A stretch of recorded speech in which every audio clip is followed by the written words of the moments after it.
Welcome to Plouta Financial Wellness Hub. Today we have Joshua with us, who is our FCA-regulated financial advisor. The whole point of this video is to advise you on financial questions which we get from our YouTube channel, social media, and from our clients. Hello, Joshua. Hi, Vignes. Good to see you again. Right. So the questions which we're going to ask, like which people normally have on their day-to-day life, is how much someone has to save for the future. Mm-hmm. What do you think? Yeah, well, that's an interesting question because what somebody needs to save for the future is all dependent on what their future looks like, right? So the starting point for saving for the future is all about what's coming in and what's going out, right? And if what's coming in exceeds what's going out, then you've got some spare capital left to save and invest, right? But on the reverse side, if what's coming in is lower than the expenditure or very much line by line, then you're in a place where it becomes very difficult to save for the future, which causes a problem later down the line because you haven't done enough in the early days, you haven't used the time that you had on your hands in the early days to prepare for that future. But to answer the question, I think that for somebody who earns, say, £30,000, what they need to do to save save for the future is very much start, right? Because once you start, you build the habits and the patterns for saving. Right, before you've started, it's very difficult to start with a plan of action. And I think the minute that you start building the habits of saving, you put yourself into a position where that will never turn off, right? Because that just becomes another expense which you are managing each month, right? So I think that's very important. Now, obviously, somebody who saves £30,000 has a wider range of options than somebody who is earning 70, 80, 100,000 pounds, because the chances are the simple way of putting that money, or the simple place to put that money, is in an ISA, right? Because everything in that ISA is then tax efficient, right? But for somebody earning 50,000, 60,000, 80,000, who have already maxed out their ISA allowances, the question and the answer are very different, because whatever they save is no longer going to be in such a tax efficient way as somebody on £30,000, because the ISA is no longer available to them. So then they need to explore what other structures and options are available to them to save in a tax efficient way. But to rewind, the most important point is to start those habits early of saving. Okay, thank you. And what do you think about this 50-30-20 rule? And also for your question, I think it also depends on what stage and what age at their career, right?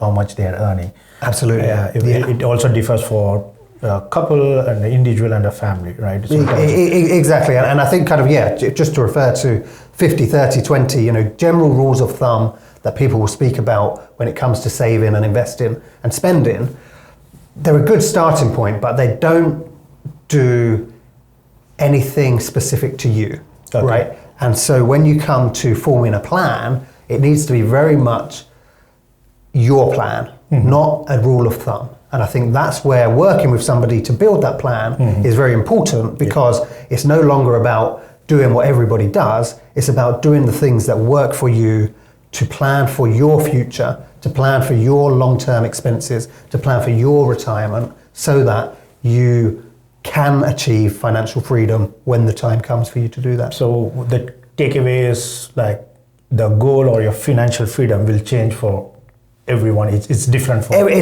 everyone. Nobody wants to do the same as everybody else. And I guess, the truth is that people worry about what their neighbours are doing, right? Yes, yeah. Everybody tries to keep up with the Joneses, right? An old English saying. Yeah. But I think that's no longer relevant when it comes to saving and investing and planning for your future, because your future doesn't look like the person over the garden fence, right? It's your future. So let's have a conversation about what you can do to plan for that future. Okay, got it, right. So and also one thing I noticed is, we run a lot of surveys and things for people to find out, are they planning to their financial, are they reaching to their goals? One thing we found out is, people still, they miss out their emergency fund, or they don't even have an insurance policy or something. How does it affect? Because I think if people are planning something for financial, freedom and saving that money, I believe they need to also think about their insurance policies, workplace pensions, and saving into how much they save to those plans. What's your take on that? Like, yeah, absolutely, and they're strong, solid foundations that somebody can start with to begin that journey, right? And so if you take, what's really, really important in what you said, the emergency fund, right? That is integral to building beyond that, right? So until you've got that emergency fund, which is there in case of emergency, it's hard to save and invest because you're saving and investing without the comfort and the foundation to be able to do that, right? So that emergency fund is rule one, right? Build yourself an emergency fund so that if anything happens to you, you lose your job, your car needs fixing, you need a new washing machine, whatever it is, you have a place to dip into, right? And that's the starting point. So once that emergency fund is established, and let's be real, the emergency fund should be held in something incredibly liquid. So short-term cash, right? Instantly accessible savings accounts. Whatever it is, have it ready to go the minute you need it. Yeah. Right? And what is the amount? Like, how do I know like what is the emergency? I know like it's like worth like 6 months of your day-to-day expense. Is that correct? Yeah. Well, again, it comes down to you as an individual and your appetite for risk, your appetite for providing for your family, your individual circumstances, because 3 months may be enough if you're a single person living alone with big plans for the future and a stable job, right? That may be enough because you've got 3 months emergency fund. If something happened, if the worst thing happened to you and you lost your job, you can survive for 3 months, okay? That could be enough. Equally, if you've got a family, you've got children, you've got mouths to feed, it could be 6 months. But again, it all comes down to understanding your risk profile so that you know what you need to put away in that emergency fund. Right. So the key takeaway we need to know is like before even saving every month, make sure one, you have your emergency fund sorted out, right? So that you can be relaxed. And two, once it's sorted out, then you plan your savings where you can use ISA schemes if you depending upon their salary and age. Exactly. So I think